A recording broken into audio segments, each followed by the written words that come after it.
یہ کیا سیاست ہے؟ گزشتہ 76 سالوں سے میں بھی ایک پولیٹیکل ورکر کی طور پر دیکھتا ہوں، خلاصہ لوٹوں کی سیاست، بوٹوں کی سیاست، اور یہی لوٹے اور نوٹ اور بوٹ مل کر انہوں نے پاکستان کو یرغمال بنایا ہے۔ یہی سیاسی دہشت گرد ہے، یہی معاشی دہشت گرد ہے۔ اللہ نے آپ کو نوازا ہے، آپ کے پاؤں تلے سونا اور چاندی موجود، اس کے باوجود بھی سونے کے ڈھیر پر اگر غریب کا بیٹا بھوکا سوتا ہے، کون ذمہ دار ہے؟ یہی لوگ ذمہ دار ہے جو 76 سالوں سے انہوں نے یکا کر کے اس ملک کو یرغمال، انہوں نے سپریم کورٹ کو، انہوں نے مقننہ کو، انہوں نے سیاسی اداروں کو۔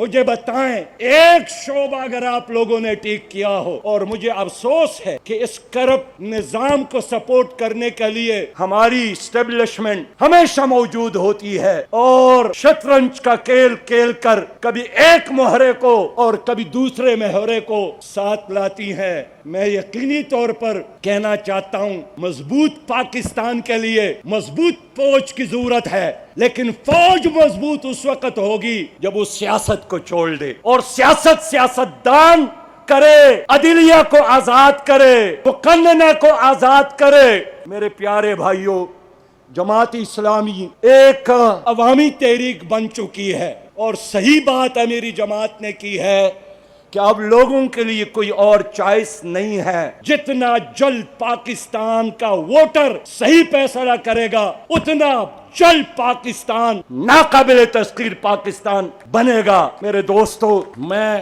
شکر کے ساتھ بات کرتا ہوں کہ بہت سارے اتحادی سیاستوں کے بعد اور دوسروں کو کندھوں پر اٹھانے کے بعد ہم نے نتیجہ اخذ کیا کہ اس پانی میں ہم نے مدھانی چلائی ہے۔ سیاست وہ کرتے تھے، تنظیمی سپورٹ ورکر ہمارا استعمال ہوتا تھا، اس زمانے کا تقاضا ہوا ہوگا، لیکن آج کا کارکن اپنی اوپر اعتماد کرتا ہے کہ میں چل سکتا ہوں، میں نظام کے ساتھ لڑ سکتا ہوں۔ میں اس لیے اعتماد کے ساتھ یہ بات کروں گا کہ پاکستان پر قابض جو ٹولہ ہے، یہ 2024 کی الیکشن یہ ان کا آخری الیکشن تھا۔ بخدا یقین کے ساتھ کہہ سکتا ہوں کہ اس وقت جو لوگ اسمبلی میں موجود ہیں، یہ 2028 میں مجھے بالکل نظر نہیں آ رہے ہیں۔ یہ ٹھیک ہے، اب ایک بار چوری کر سکتے ہیں، دوسری بار چوری کر سکتے ہیں، لیکن اب گھر کا چوکیدار بالکل تیار کھڑا ہے، اب مزید چوریاں نہیں کر سکتے۔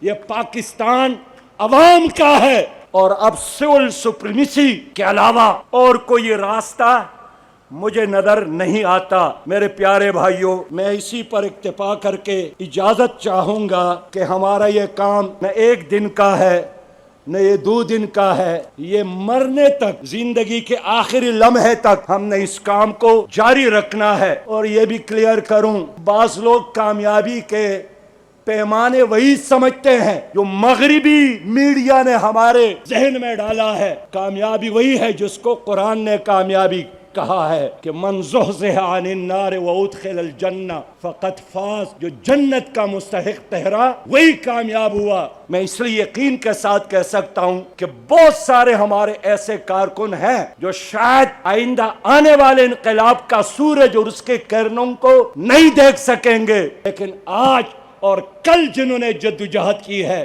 ان اللہ لا یضیع اجر المحسنین، اللہ محسنین کا اجر ضائع نہیں کرتا۔